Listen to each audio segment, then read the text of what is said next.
Sam, You stolen my fucking meme. I did that at the last fucking debate. I'd like to point out we're live, so we're going to start with Brandon. Do you want to? One sec, actually, give it a sec. Let the audience flood in. You know. No, I don't like the audience. Oh, okay, fine. Let's not pretend this is for anyone else except us. Right, I'll be here for I don't know if you need me. I'll fact check and shit. Have fun. Start, Brandon. Okay. 45 seconds introduction going now. Okay. My name is Brandon. I am the Senior Education Minister and have been a member since November, roughly. I'm running with Simeon on a broad church ticket to try and give the CSP a strong leadership and preferably a strong government when we do go into government in the future. I'm not that experienced, to be honest, but I'm hoping to learn, and I want to learn from many of the people within this chat, but also all the MPs. A few things about myself. I'm a vegetarian, committed socialist, and gamer. Okay, and that's your time. Okay, thank you. Elliot, 45 seconds. So hello? Can you hear me? Yes, I can hear you. Good. 45 seconds introduction starting now. Hello, my name's Elliot. I've been in the CSP since about September, been an MP since early Jan. I've tried to give my opinion on most subjects. I've run for education, junior, as Brandon mentioned before.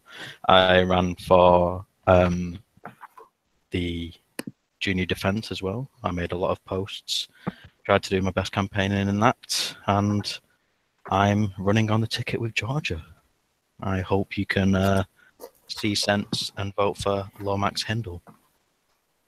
Okay then, that's the end of that. Harry, would you like to start? Action 45 seconds now. Cool. So I'm Harry. I'll be running on the ticket with Owen on the platform of Funky Bum Time. Now, our platform is kind of raised on two specific findings in politics. One, all the best leaders are put in a coup, which is why I pledge that the moment we're elected, I will coup Owen instantly and take over the leadership.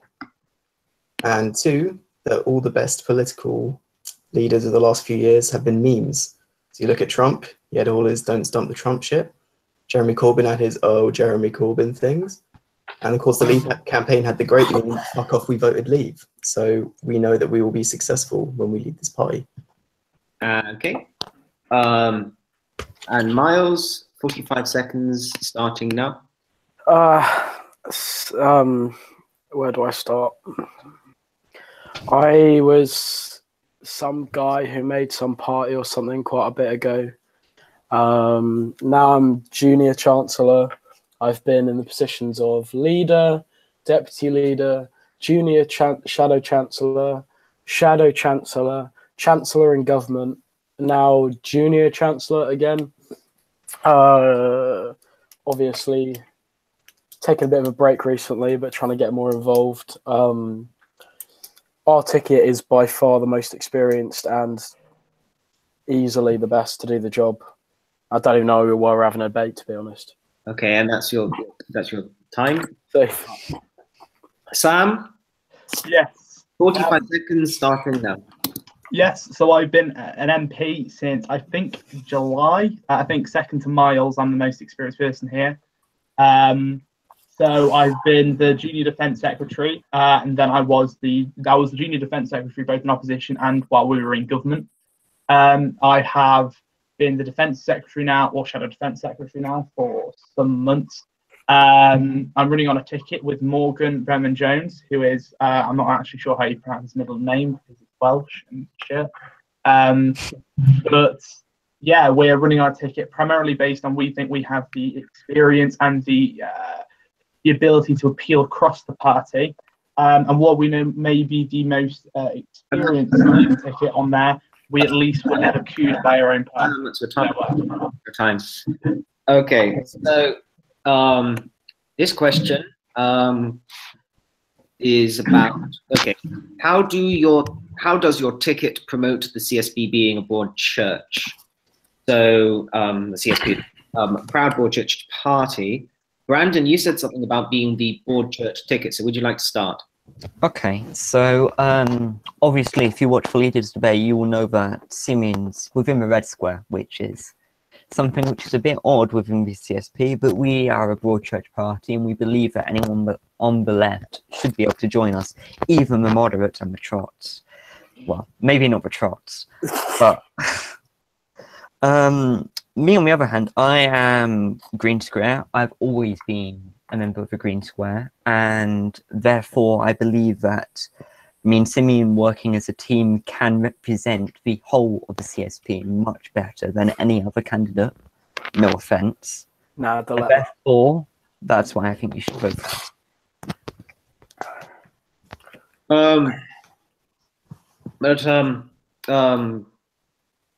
Where did you say you were? You were the left, right? Or do you consider? Sorry, what? Because Simeon is Orth-right. Yes. You balance the ticket by being lib. Orth left. Orth left, and you're lib left, right? Yes, that's correct. Do you also consider yourself a moderate position?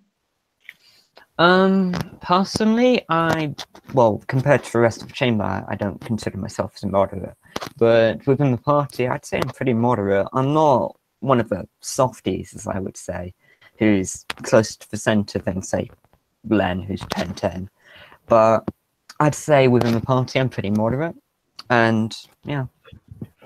But don't you think it would be quite difficult for your ticket to lead the party if Simeon is, as representing the North left, is representing quite the minority of the party? Well, absolutely not, because I believe that we should represent minorities within government and within our party itself. So therefore, I think that everyone should be represented within this party and within any ticket, really. I don't see any other candidates being off left, so that's my personal opinion. Sam O'Brien, Yes. your ticket doesn't do the Orth lib. It's more sort of radical moderate, right? With Morgan being radical, you being the moderate. I mean, I wouldn't describe myself as a moderate, as Morgan put in his campaign boast. I am the ascended O'Brien. I used to be a sort of filthy Blairite. Would you like to describe your transformation from Blairite to ascended? Yeah, that's basically. When I first joined the party, I was the leader of the Social Democrat Society, but I have corrected my ways, and I have catapulted to the left of the political spectrum.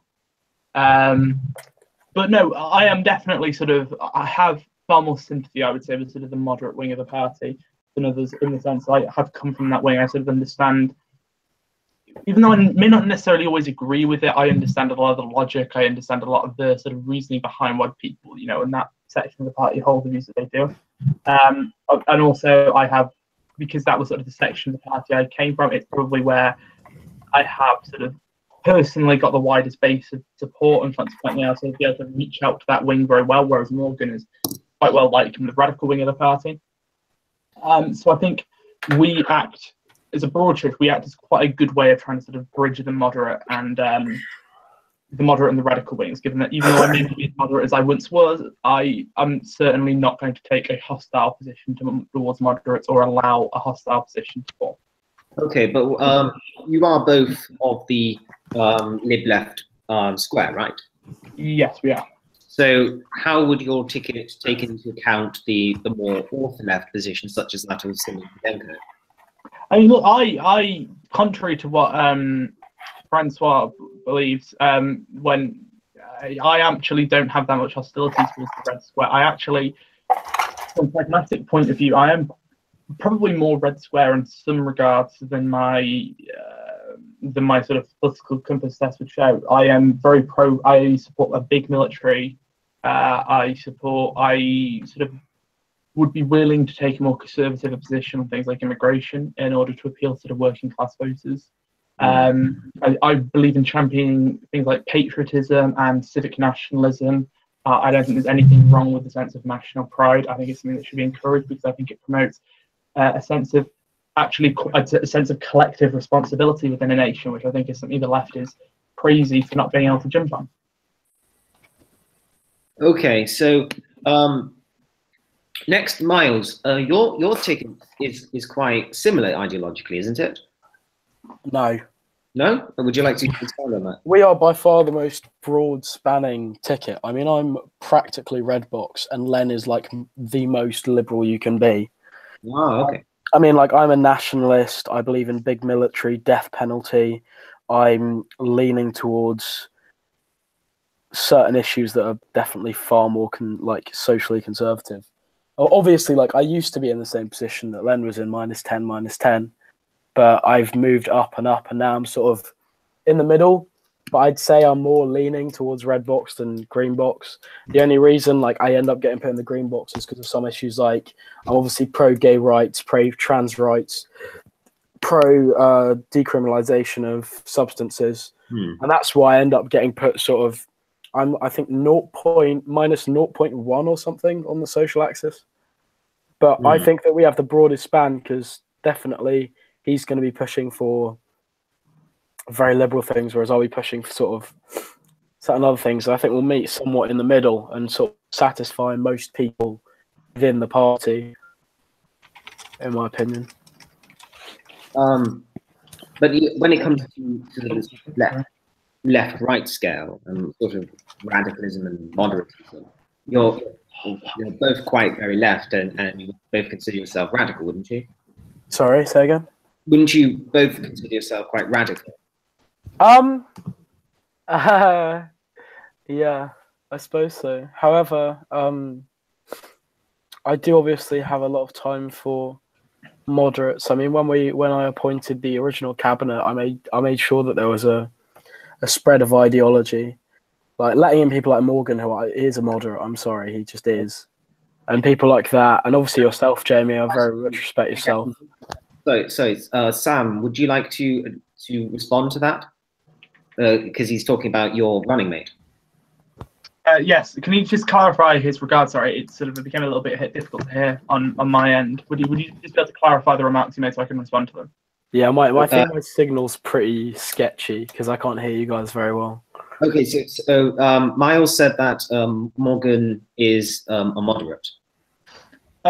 No, Morgan is not a moderate in any sense of the term. He is on the political spectrum. He is obviously, I'm not a massive fan of the political compass. I think it doesn't pick up a lot of the nuances in people's opinions very well, but he is right over onto the left. When I was in the moderate sort of section of the party, I always found myself sort of locking horns with him over, his views on things. He is very, very much a hardline socialist. There's very little compromise in his socialist views. And he certainly has, I think, the tendency to, on certain issues, especially economic issues, to become even more radical.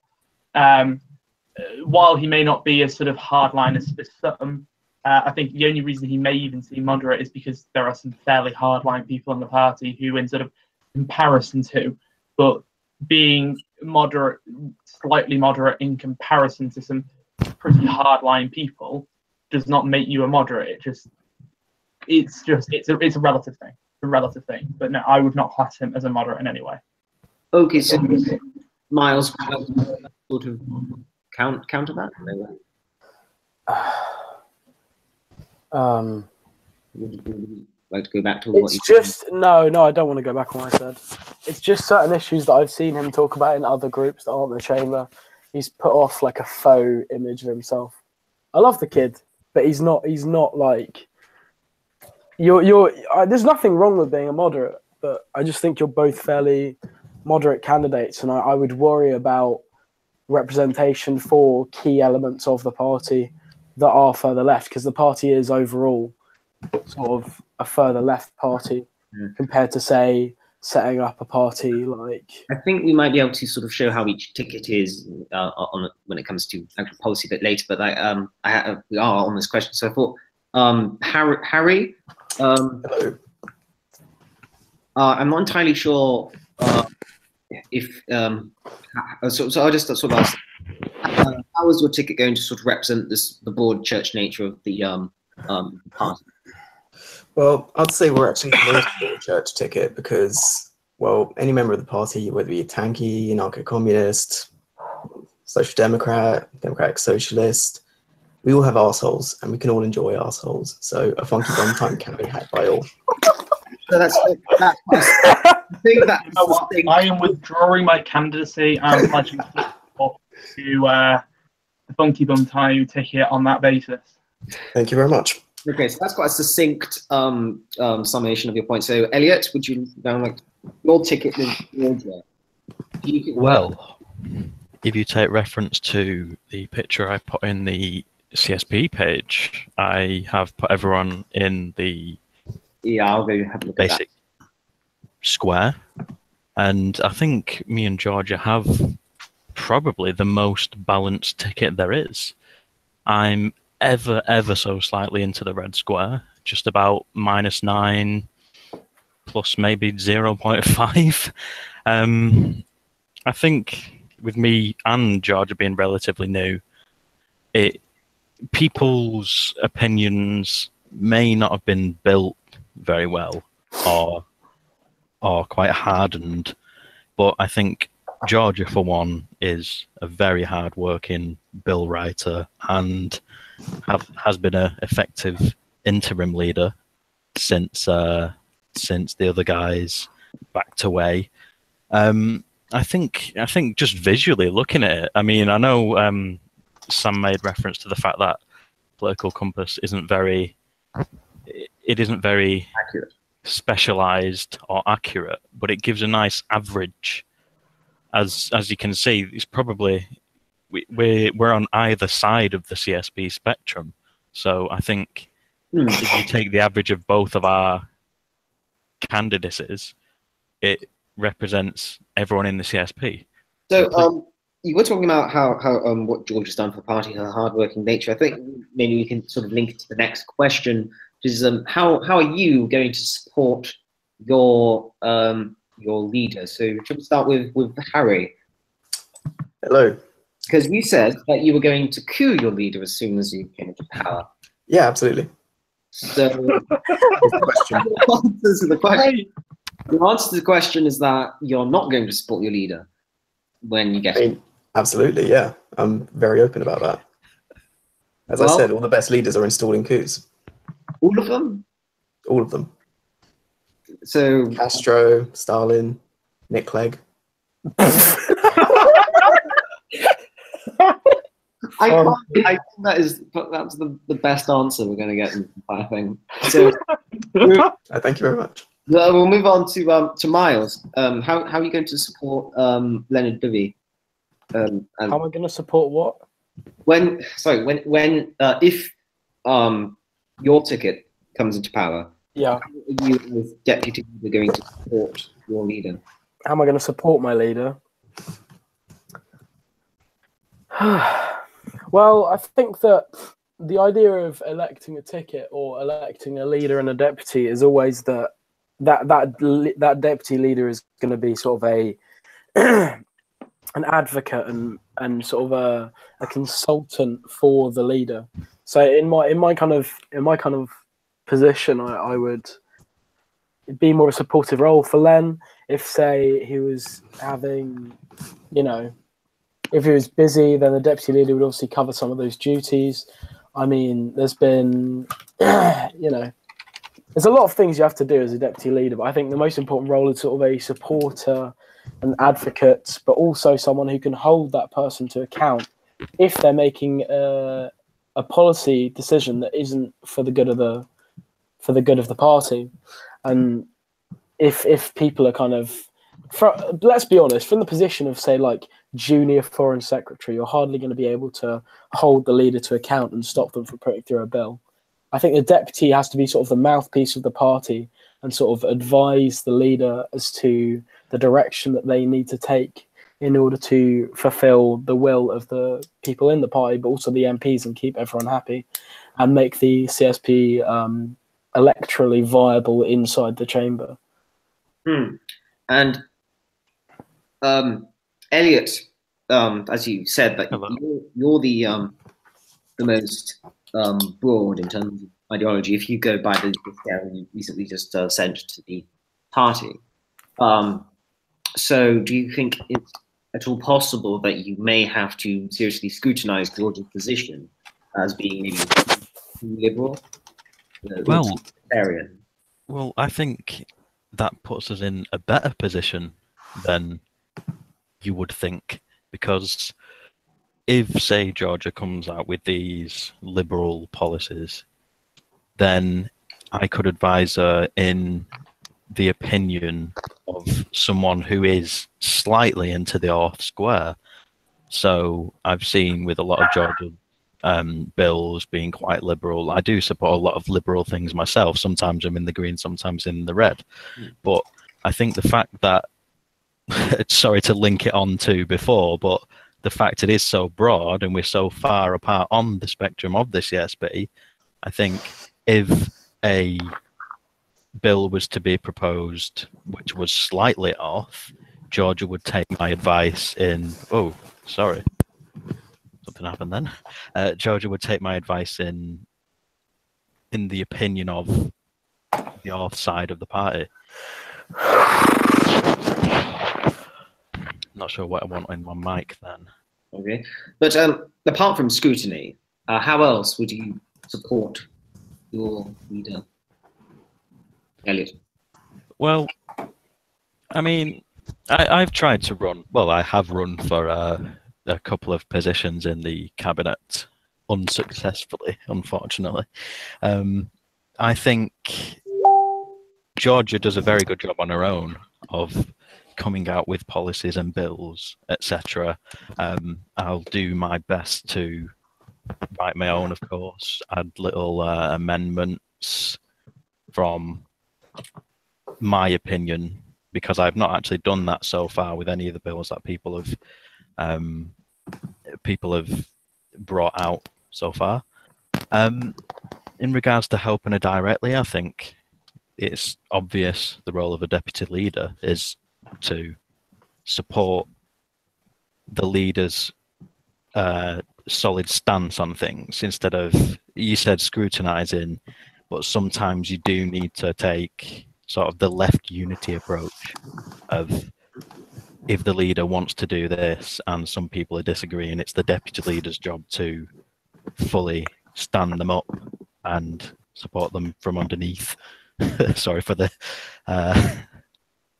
weird answer. Yes, because Brandon, you're in sort of converse position to Elliot, since he's more authoritarian than his leader. Well, you're more libertarian.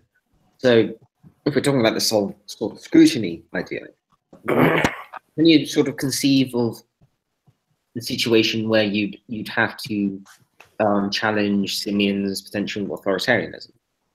Well, during this campaign, I've been able to speak to Simeon on many issues and been able to bring up many policy ideas that we both agree on. And I think that's very key. But also, I'd like to bring up the idea that I'm always active. Like, I think the only other person who's running who's more active than me is Georgia, but I don't think she ever sleeps. So,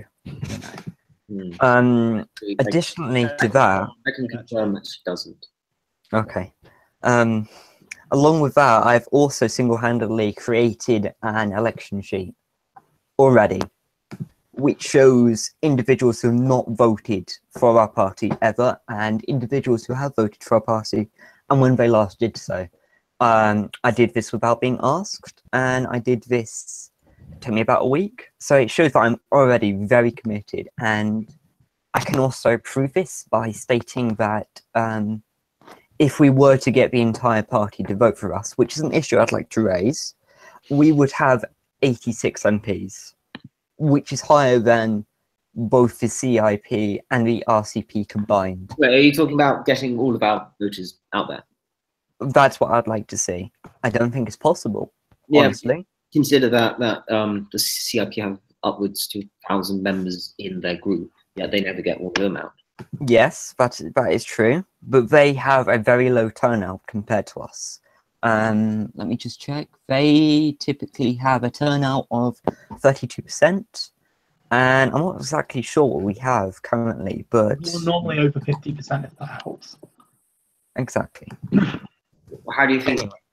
How? That's my answer.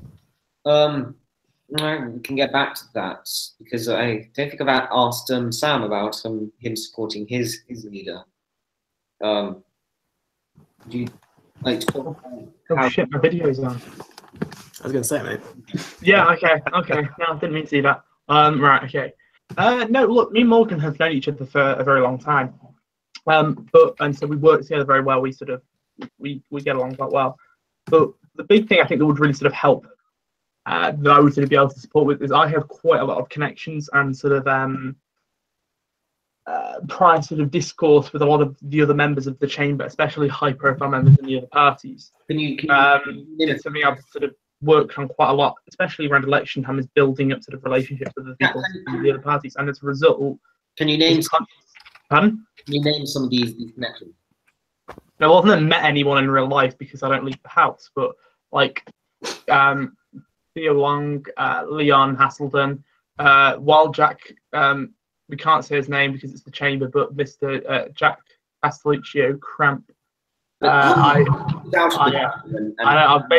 like saying Voldemort in Harry Potter world. Theo Long isn't leader of the PUP. No, he isn't, but he's still as prominent. Continue. No, I know it's Leon Haselden as well. I have good sort of connections with people in weirdly not the AABS as much, but especially the Chamber of Progressive Party, Association of Nestling, and also with prominent people in the CLP. And as a result of this, even though obviously I don't think we're going to go into coalition with any of those people, I think that sort of gives you sort of a good way to sort of get bills through, try and work, having those relationships does give you, and that cooperation gives you, basically increases what you can do. We are a proportional representation system. We need to work with the parties if we're going to ever get anything done.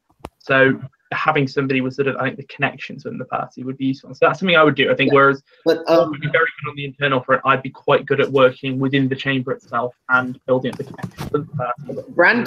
Brandon earlier said that he's one of the most active of the people contending. You, Sam, you have quite recently not been very active. So would you say that you'd be would you promise here that you would be very active as a deputy? I mean, yeah, of course. I mean, look, I used to be quite very, very active. I have sort of become less active. The reason for that is like all of us have a real life, which is at the moment quite busy and intense. So I haven't been able to do as much as I would have liked. However, especially in the coming within a few weeks, I will be able to pick it up again. I've sort of a lot of things that have sort of bogged me down recently are now coming to an end, so I should be able to pick up my involvement in the chamber and become more active as a member. Obviously, I would become incredibly active if I was deputy leader of the party, as I think that's what any deputy leader or any senior figure in the party should do. Now, I remember we were going to go on to another issue, but I can't quite remember. Brandon, I was talking, you were the last one speaking. You said you wanted to get talking about, was it getting membership up or getting turnout up or something like that? Well done, Sam. Have to do it. You have to do it at some point. Everyone has to put a shoe on their head. It's a long chamber tradition. Does anyone remember what the next issue was going to be? I slipped my mind. These fucking nuts. The Nazis? Want to talk about the Nazis? You're the moderator. Fucking migrants.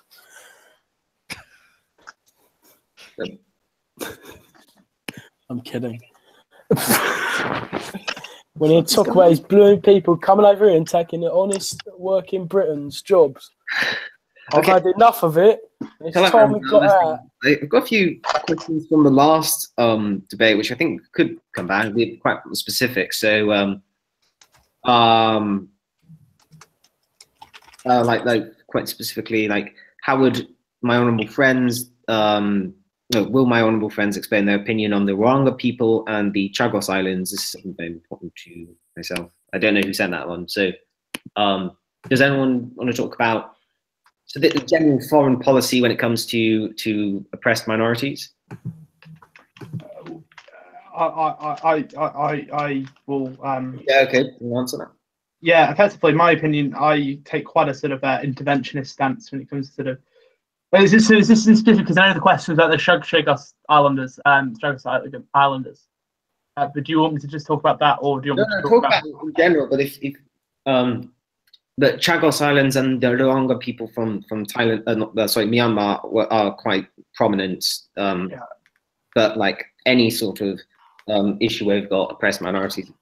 So this is an issue I become quite red square on, not as in that way, but as in I think first of all the Chagos Islanders should be allowed to return to their home. I think that the British Indian Ocean Territory should be given back to them, and yeah, they should be given a right to return, and compensation should be paid to allow them to rebuild an economy and a community on the islands.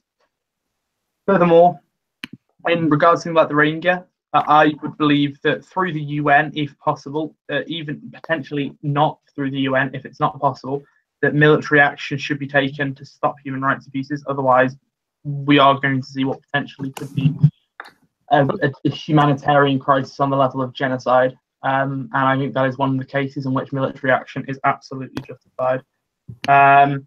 So, and also with other issues in such regards, I believe that if human life is directly at danger and that there is a genuine risk of atrocities on the scale of ethnic cleansing, genocide, etc., that military action is a justified response. How do some of the other candidates feel about this, about using military intervention for humanitarian reasons? I mean, it's not gone well in the past, has it? If you look at, Iraq. Oh no, Iraq was a very. Oh, sorry, I won't. But Iraq was a very different situation. I'm just saying that, like, Was it now? Of course it was. Boy, show me the proof then. Were you there? There we go. No, of course I wasn't. But we invaded Iraq over a belief of nuclear weapons, weapons of mass destruction, which wasn't false. I know you're probably not a big fan of Hillary Benn, but that brilliant Hillary Benn speech when I was talking about ISIS, this isn't a question of, well, maybe they are doing something, maybe they aren't. We know that there is something tantamount to genocide going on in Myanmar. We know in places like Syria that people have been gassed and there are torch prison camps. We know gay people have been thrown off tower blocks. We know these things have happened. This is not a question of debate. And we know these things happen. We have a moral duty to try and stop them. Can I interject, please? Brandon, you want So I'd like to bring up something that actually Simeon has actually done in the past, which was changing government policy on an oppressed minority, which would be Saudi Arabia, and how it treats LGBT people within their country. So if any candidate here can prove to me that they've done that much work, then please go ahead. Well, that's why I believe that Simeon and me are the best choice. Well, that's not really the issue. I mean, that's a brilliant track record, as of course, but not everyone has had a similar opportunity because not everyone's field has been quite relevant to that. So I'm wondering about perspectives. What are people going to do in power? I think that what is obvious is that military action in these sorts of countries is very foolish, but I think that diplomacy is definitely necessary as a step towards helping these issues, but also a wider kind of, I think that trying to impose like Western culture in these areas has not helped very much in the past.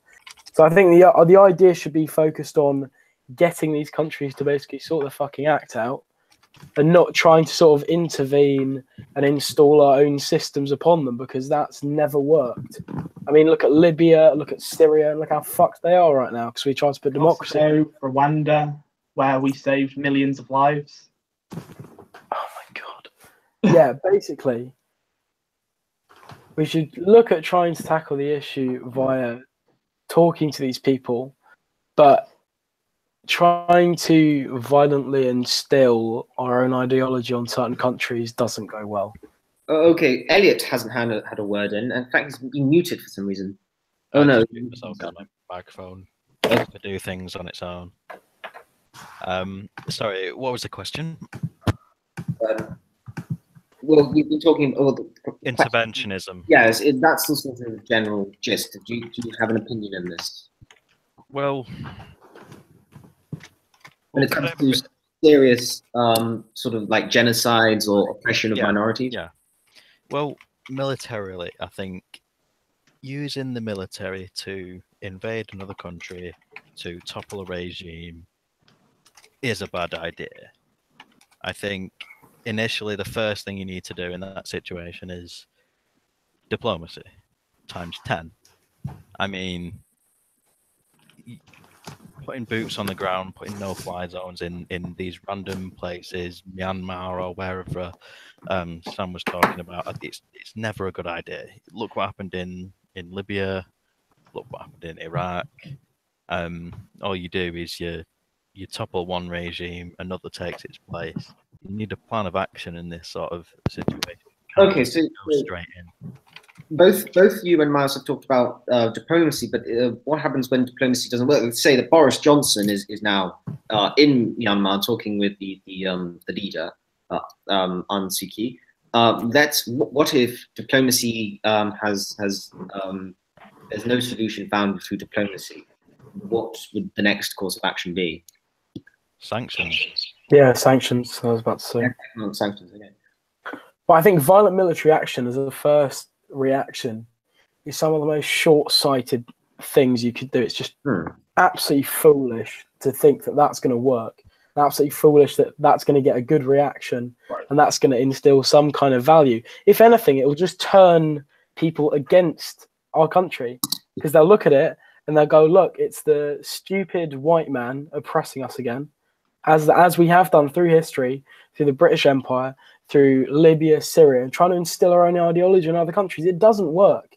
It causes more disparities in these countries, forces terrorism and extremism to rise up in these countries. And I think it's one of the most short-sighted, foolish things you could do in this situation. I think we've talked about this quite a lot. I think we should sort of move. Miles, what have you done? Miles, you muted Sam. Cheeky fuck. Could someone unmute him? Off the bread. I'll do it. Okay. Because I want to move on. I think he has to do it himself. I don't know how to do it. Sam talked about... You twat. Let's move on. Sam, you talked about having connections with the other side for negotiating purposes. I think we should sort of bring this to the sort of conversation. How would you... Sort of, the last leadership election, the big enemy was the CIP. But now the power is the Coalition for Liberty. So how would you and your leadership partner interact with the Coalition for Liberty? So we should start, Harry, with the Funky Bum Time. What would be your negotiating strategy?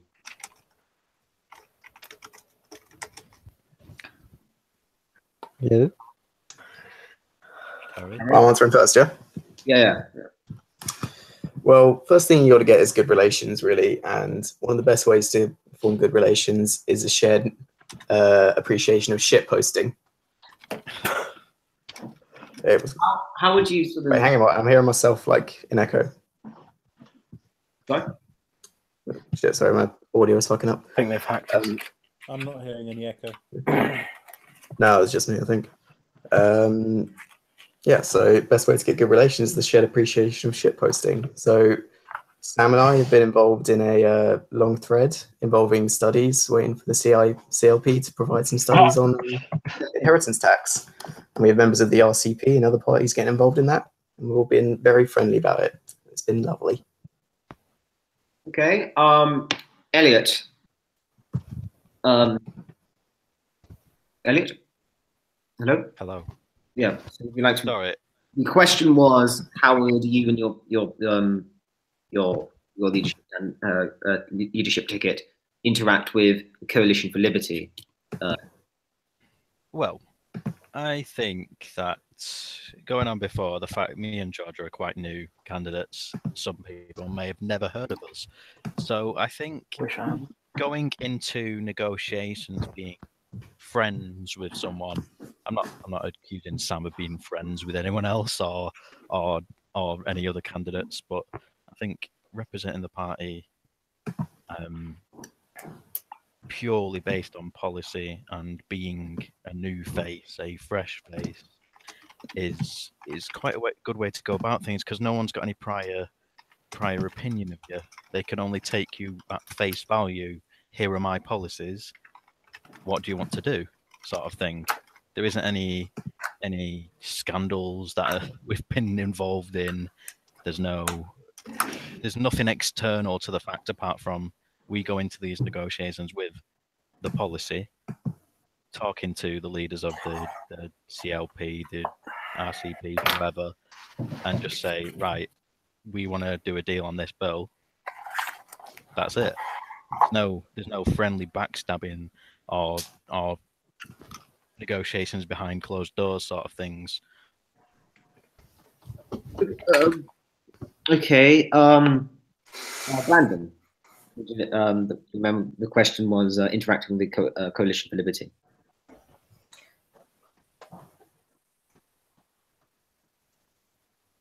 Brandon?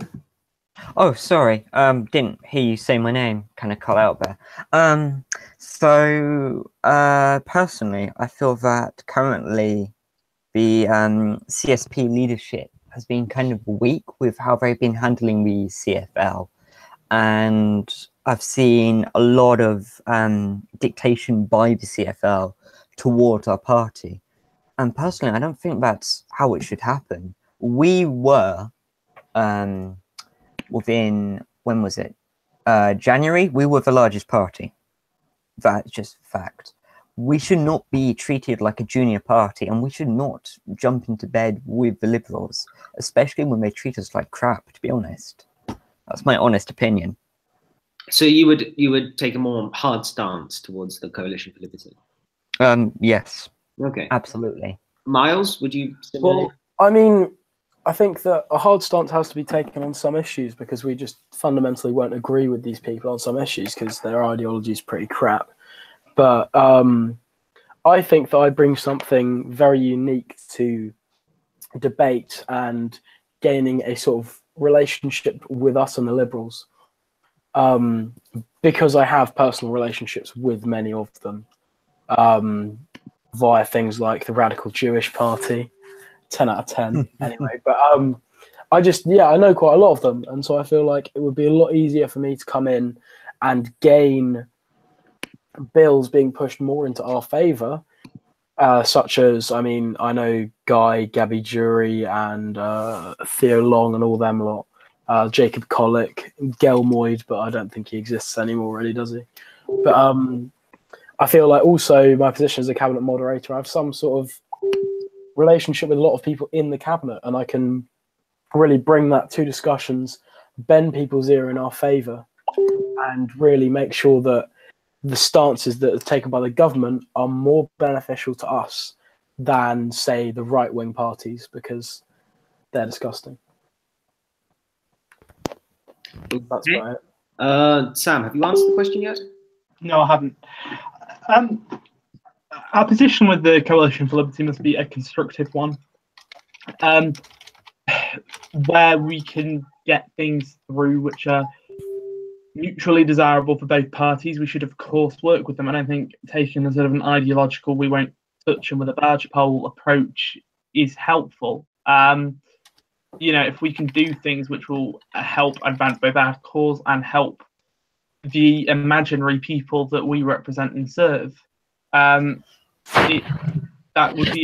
of course going to be a positive thing. However, I'm not going to really compromise to them in any significant way, because they're Liberals. I mean, I don't want to. We shouldn't be. We're too, on too many issues, we are too diametrically opposed. On some social issues, perhaps there is an agreement, and there we work. But I think on economic issues, Why didn't you like Liberals?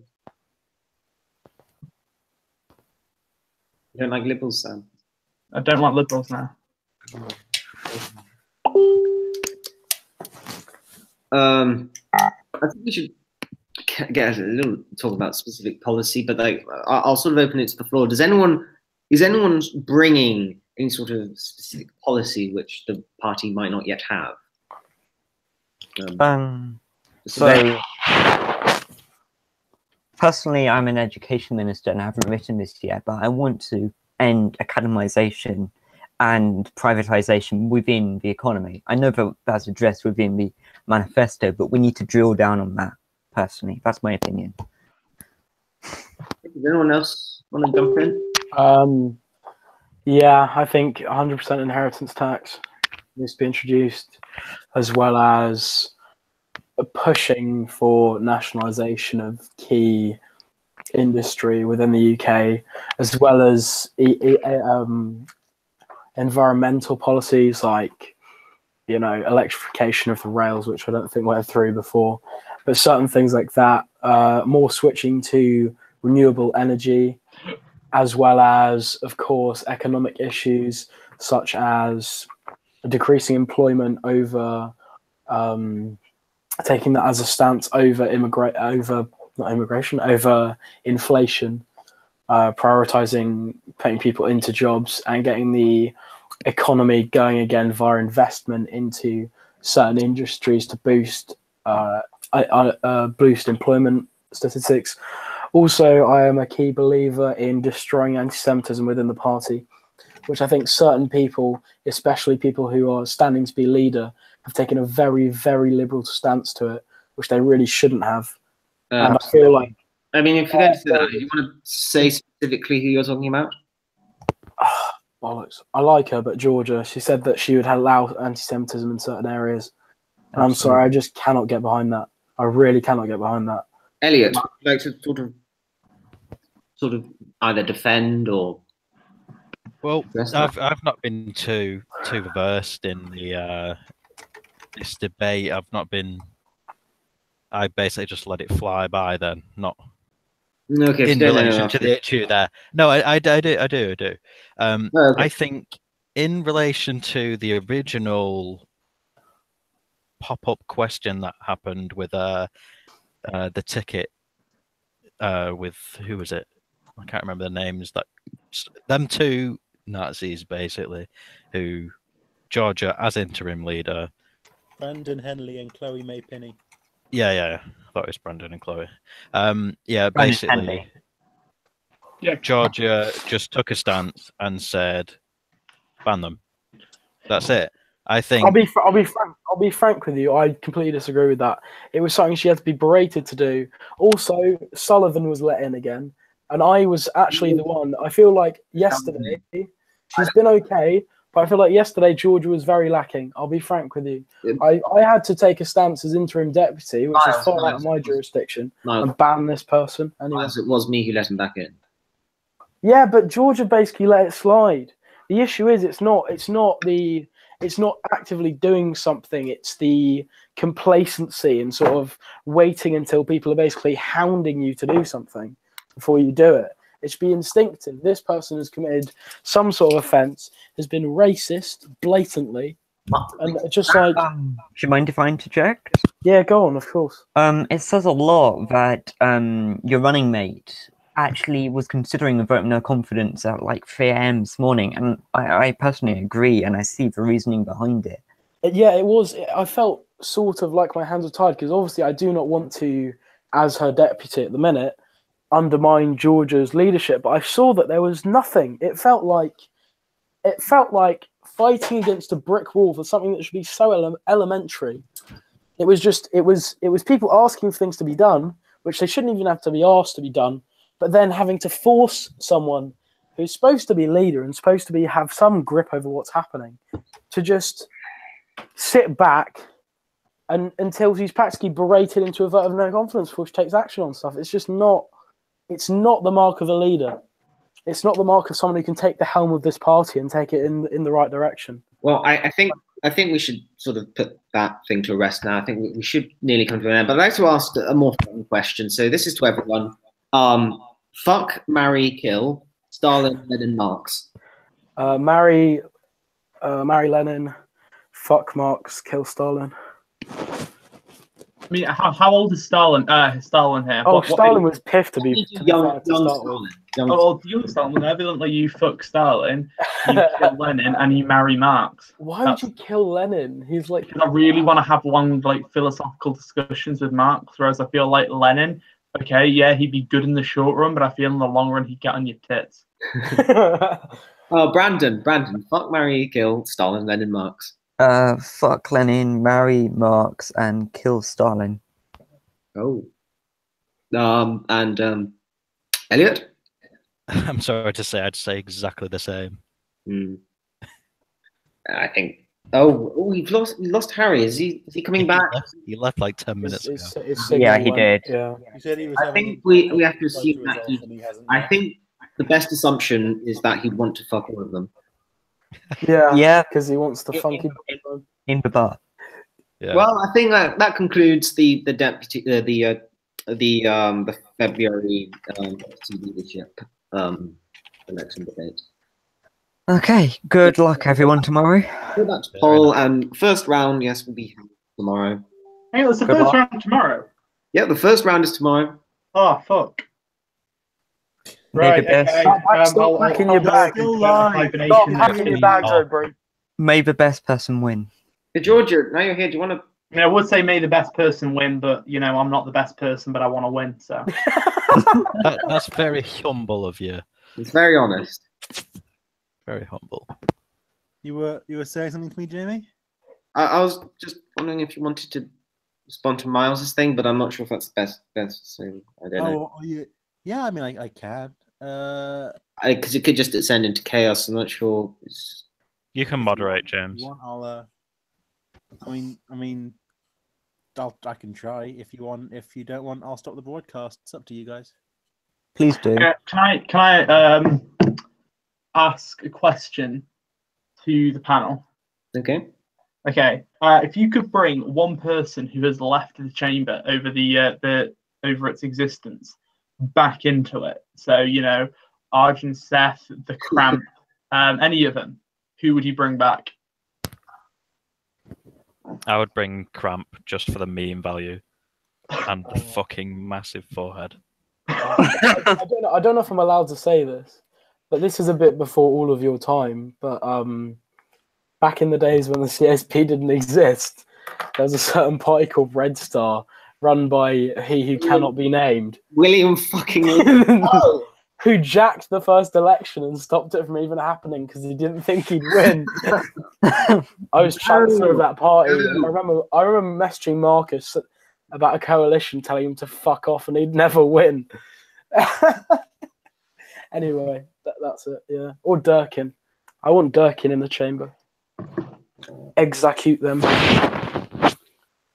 I want kind of want Rebecca Leahy back. She kind of. Oh yeah, Fez. I never really knew her well, but she hates moderates as much as the next person. So it's kind of. Yeah, I like Leahy. She's nice. I want Arjun Seth back for the comedy value, if nothing else. Johnny Hayward is not a communist.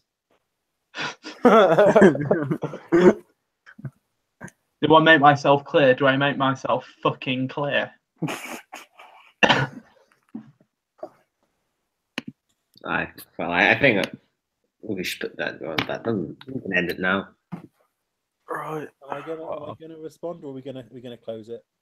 Yeah, Georgia, can you respond to Miles, please? Can I also ask everyone if you have a camera, can we do the shoe on the head? Because Clad will have a rage if we don't. I will come back with a shoe. I will come Just back with take a you. picture and send it to the chat. Oh, I forgot I've covered my camera because I'm scared the police are watching me. Oh, there we go. We all do this just because otherwise, yeah. So. My hair's already fucked, so fuck it. Here you go. Face reveal. Oh, shoe on head. Shoe. Bonus points if you get your hands off. Well, I don't know if I can. Give me a sec. Or put I'll up. try. Yeah. I give up. Hey, Can I be seen? I can see 2 people with shoes on their heads. Why have we got 2 Elliots? 3 people. So are you gonna respond? Although I'm screenshotting the fuck out of this, so you all know. I'm going to respond while there. Can someone sum it up for me briefly so I can? There was a few minutes ago. I can't balance it on my head. No, okay, fine. I'll respond as best I can, I guess. Specifically with regards to what happened yesterday. Basically, in terms of leadership, I don't want to be making decisions too quickly necessarily. When that shit broke out, I think I literally just woke up. For the record, I was still quite asleep, so I wasn't quite equivalent to a scandal happening at midnight. But I'm a weird fuck whose midnight is at 4 p.m. basically. So you're not going to get a super quick reaction at the end of the day. Okay, Hello. I mean, I don't hear specific. Can I get something specific to respond to? Well, Miles insinuated that you've been lenient towards bigoted opinion. Sure. Is this with the first case one, the Chloe and Brandon one on? So yeah, he said that it took you a lot of berating before you finally removed those 2. Yeah, and I was thinking about it. And then he said that you just sort of stood by when the scandal broke out yesterday when I brought back Sam Sullivan. Sure. I miss you when I can't sleep. With the Brandon and Chloe thing, it took a while because I was thinking about it because I didn't want to make a dumb decision because I had time to make a decision. Basically. Turn the music off, please. Turn that off. Oh, it's fine. I can mute him. Sam. He's muted. Thank you. Cool. I basically have the shoe on my head. You're the only person with the shoe on your head still. Banning Brandon and Chloe wasn't a decision that had to be made immediately. The worst effect of that had already been felt by the time I even had the possibility to do it. That's Clad's resignation. So I thought I'll take the time. I've got time to think this through. I've got time to consider every different facet here. And I've got time to make the right decision. And in the end, that right decision, I think, and I stand by it, was banning them. So yeah, I mean, there's not much else to say there. I took the time because I had the time. We didn't need a spur of the moment, instantaneous decision in that case. And so if I have the time to think something through and make sure that the decision I'm about to make isn't dumb, then I'm going to take that time. Miles, is that for sure I am initially of the decision I'm making? You feel that's an acceptable explanation, Miles? I'll be frank, I just don't know in what situation it would take you to get like a quick response. Also, the Sullivan thing wasn't really properly dealt with, and I still feel like the issue with that, the screenshots sort of trying to smear my running mate haven't actually yet been dealt with either. I feel like that's also not been resolved to an extent as well. Actually, how would you like that to be addressed now so we could resolve it? It's already been 24 hours, you know. That's quite a long time.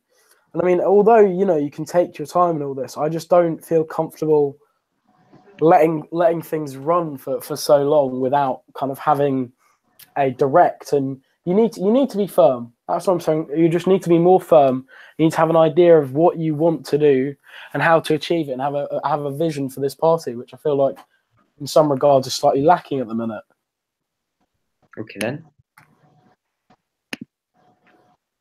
So, but you said that you don't feel that the issue. Hi, sorry. I thought you stopped. You say that the issue concerning Len and Sam hasn't been fully addressed.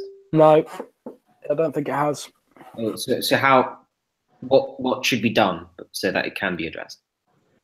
Well, I feel like it's just like if you look at the MPs chat, Len was trying to get some kind of like policy response or some kind of understanding on Georgia's standpoint towards that issue, and I just feel like it was kind of like pulling teeth out, and yet there still hasn't been kind of a satisfactory response, to say the least. Party should make a response. Yeah, I do. Because Statements. it's clear. Also, this person was let back into the party after it had been clear. He said at multiple chats, "I'm trying to kill the CSP," and he'd clearly been trying to run a smear campaign against candidates in an election he wasn't even involved in. And I just don't see why it was. The whole thing was just a fucking shit show. It's essentially that was the issue I had. Well, okay. That whole bringing back was on me. So sorry. Yeah, okay. bringing Sullivan back wasn't within my power. And at the end of the day, we know the constitution we currently have is kind of shitty, but we're still bound by it. And if the person who's standing in for the judicial board, which at this time is Jamie, decides to overturn a ban, well, it wasn't really the whole annoying thing was that him being removed from the party the first time wasn't a ban. So yeah, it was confusing. But he is banned now because I did investigate it and I did find that he was unfairly smearing Len. And in the time that he was back, unless I missed something, I don't think he actually did make a post, did he? He was just in the party.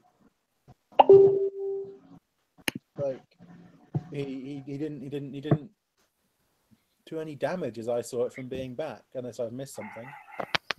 Apart from it was very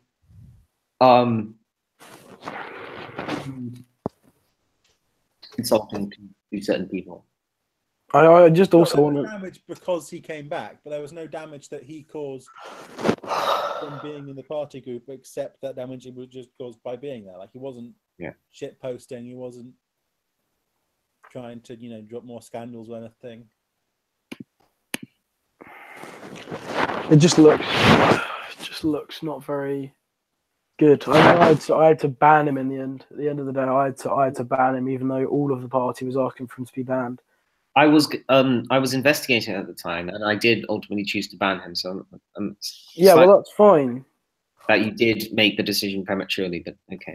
I mean, also, I was going to ask Georgia if she'd be happy to make a public apology for not defending Len when it was clear that he was innocent. I mean, even just glancing through the screenshots that were posted. I didn't make a public post about it, but you can check the group chats I'm in. You can check my private messages. Well, you can't check them, but I have got private messages with Sullivan, and everything I've said has been in Len's defense. So you can't say that I haven't defended him. I just haven't defended him as much as some other people have, because, like I said, at the time that this was happening, I was very, very tired, to be frank. And that's why you have more than one person in a leadership team. So if one person is absent or tired or can't make it, especially in a situation like with a Facebook group, where at the end of the day, this isn't anyone's first job, this isn't anyone's primary career, this is something that people are doing in their spare time, and that means that you cannot expect someone to be there the whole time. You have to have other people who are going to have to step in from time to time to do that sort of thing.